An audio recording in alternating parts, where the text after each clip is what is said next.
What's up, everybody? Tim Stoddard here with TimStods.com. I know I don't have a whole lot of YouTube followers. I've never really put a whole lot of attention into YouTube. However, there's been some things happening in the development of some of my brands that have really piqued my attention. Maybe more now than ever before. These developments are in regards to Facebook. And now more than ever, I'm convinced that spending time trying to get organic reach on Facebook is not worth the effort. I don't think it's worth it. I think it's a waste of time.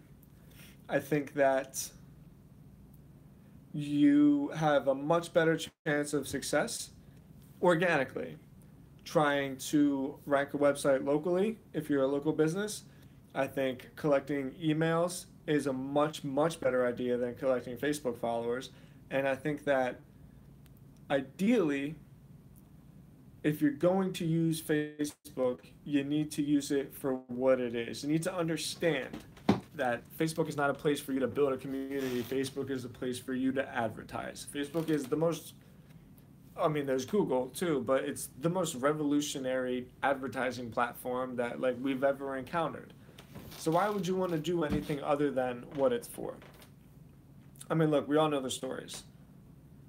We all know what it used to be like in the golden days. I had one of my original brands, I had a Facebook page that had 40,000 people. And I could post an article and it would just go crazy. And it was so easy.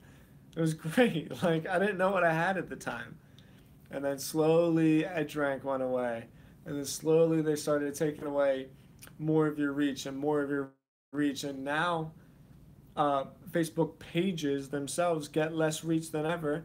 And it seems like the content on Facebook is more and more ridiculous than it's ever been. Are there people that are still using Facebook as a platform? Yes.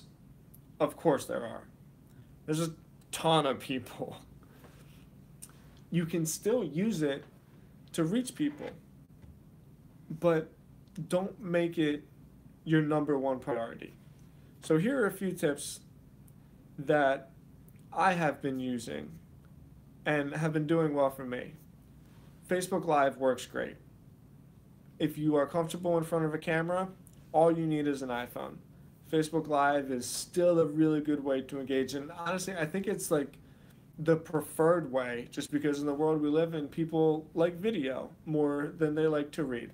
I'm still one of those weird people that likes to read, but call me crazy, whatever.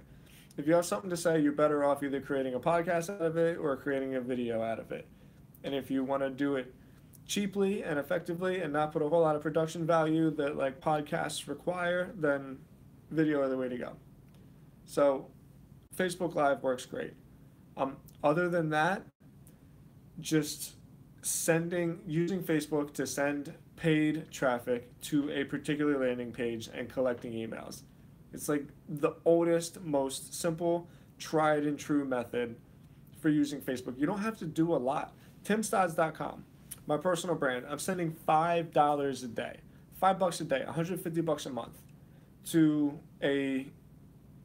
my website. And I'm not even sending it to a landing page. I'm not trying to do anything with it. I just post an article and I boost it for $5. And it helps tremendously. The podcast subscribers that I get, a lot of them come from doing that, come from Facebook when I publish a podcast and then I boost it. $5 a day, that's it. That works. Here's what doesn't work. Creating a bunch of memes and a bunch of selfies and, quote pictures and super opinionated, everybody look at me type stuff. You can't do that anymore. People are too savvy, they're too sophisticated. You need to create something of real value. And if you mean business, you got to spend money to put it in front of other people. And that's just the nature of the industry right now. You have to do it. So is Facebook a waste of time? No, absolutely not. Facebook still has value, but is building a Facebook community Is building a follower base on Facebook valuable? I'd say no. I have a Facebook page with 300,000 followers. I could post something and like maybe 3 or 4,000 people see it. And out of them, like, maybe 100 people will like it. Granted, like, I'm not the best at it. I don't really try to get social traffic, but in the same respect, I have an email list of 30,000 that converts. Converts. I have tons of organic reach on Google. And that's just really my preferred way of doing it because that traffic matters. When you send an email to somebody, they opted into that email, they're engaged. When somebody comes to your site organically through Google, they want to be there. They found you because you are solving their problem. When they come through Facebook, it's just because they're bored. Just because you had a good tagline and they saw something and you probably pitched them some idea and they went, ooh, and clicked on it. I just think it's a waste of time. So anyway, thank you for watching this video. If you have any questions, please feel free to shoot me a contact form on timstodds.com. I'll see you guys tomorrow. Thank you so much for your time and for your attention. Peace out.